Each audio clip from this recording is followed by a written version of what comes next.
शाळेमध्ये त्यांनी असं म्हटलं की मी ज्यावेळेस नगरसेवक होतो त्याच्यावेळेस मी काय माझ्या वार्डापुरता निधी मी आणला, परंतु जिल्हा नियोजन समितीच्या माध्यमातून मी ज्यावेळेस पदावर गेलो त्याच्यावेळेस देखील नगरपालिका शाळा वगैरे असेल याच्याचा विकास मी केलेला आहे. पण त्यांनी जे म्हटलं गेलं की शाळेसाठी निधी आणला गेला, पण सर्वसाधारण जनतेला माहीत आहे किंवा त्या शाळेसाठी माझी काय दमछाक झाली आहे. मी प्रकाश खंदारे, राहणारा साठेनगर, ही अजित जगताप साहेबांच्या शेजारचा मी व्यक्ती आहे आणि अजित जगताप साहेबांना पण माहिती आहे त्या शाळेसाठी काय झालंय.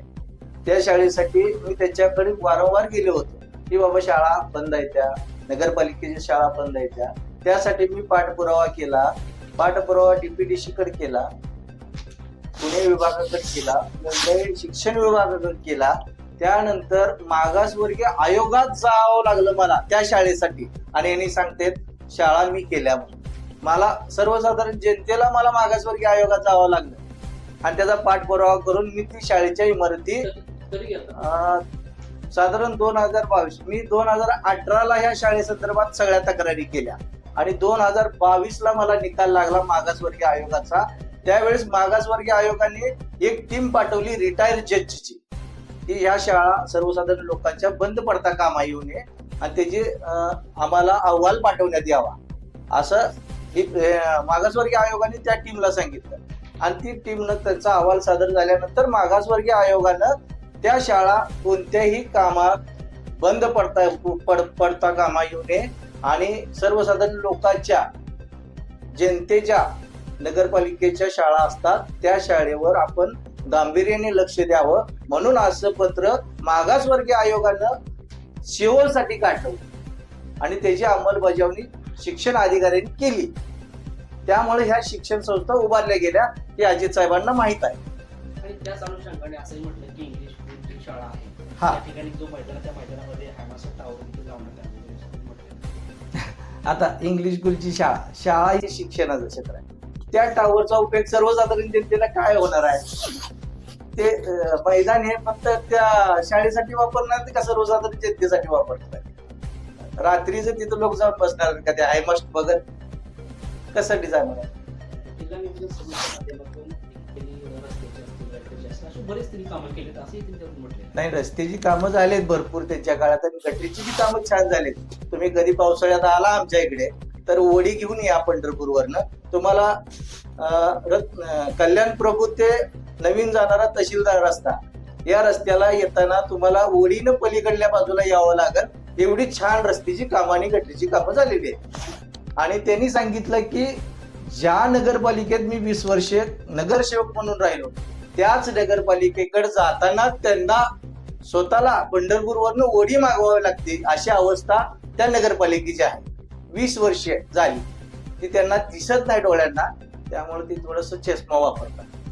आणि त्यांनी जे परवा आपली कार्यक्रम मोठा झाला तर त्या माध्यमातून बाकी म्हटले की तुम्ही या पदावर काम झालेलं नाहीये, तर त्यांनी असा प्रश्न त्या केला की जे मला जी प्रश्न विचारायचा आहे, तुम्ही जे नगराध्यक्ष म्हणून जे होते ते तुमच्या स्टेजवरचे होते ते तुम्ही त्यांनाच विचारायला पाहिजे होता. सर्व मंगळवाडी शहरवासिकांना माहित आहे की जे नगराध्यक्ष होते त्या नगराध्यक्ष एक माळी समाजाचे म्हणून होते, पण त्या नगराध्यक्षाला तुम्हीच काम करू दिलं नाही. तुम्हीच अविश्वास ठराव आणला त्यांच्यावर आणि तुम्ही त्यांना कानपडीत मारावं ह्या पद्धतीनं वागला त्यांच्या बरोबर आणि त्यांना केबिन मध्ये बसू देणार नाही तुम्ही.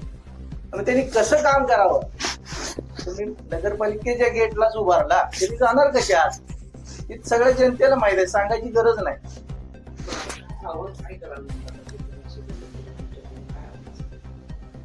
आव्हान काय?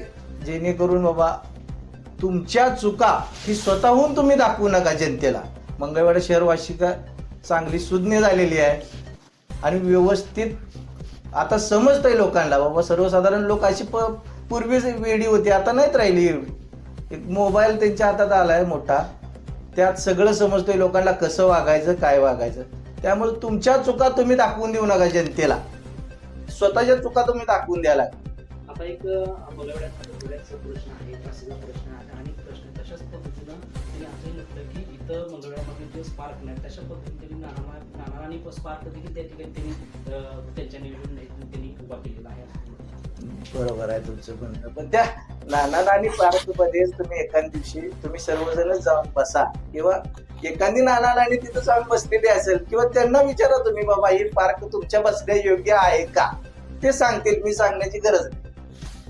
आणि तुम्ही जे म्हणता गार्डन साठी जी सुविधा केली बाबा इथल्या नगरपालिकेच्या गार्डन साठी, त्या गार्डन मध्ये ह्या सर्वसाधारण जनतेने सांगावं, मी सांगण्यापेक्षा, टीका टिप्पणी करण्यापेक्षा, की त्या गार्डन मध्ये जाऊन सर्वसाधारण लोक बसण्यासारखं किंवा लहान मुलं खेळण्यासारखं नियोजन आहे का, त्या पद्धतीचं तिथं वास्तव्य आहे का, हे फक्त त्यांनी सांगावं आणि व्हिडिओ मार्फत दाखवावं.